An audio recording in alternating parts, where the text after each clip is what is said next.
День свадьбы. Самый долгожданный, самый волнительный, самый волшебный. Уже завтра он станет историей. Мы останавливаем время.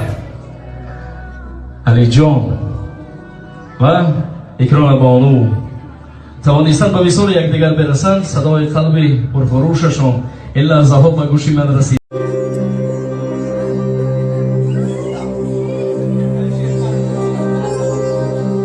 ناامیدت از خود درگاه مجموعه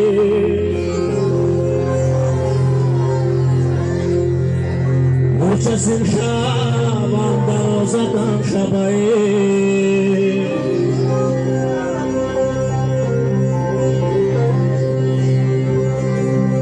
از نفهمم در کسم چیست که از کجا میده مشمق خلای از نفهمم در کسم چیست که از کجا میش مدر مق خلای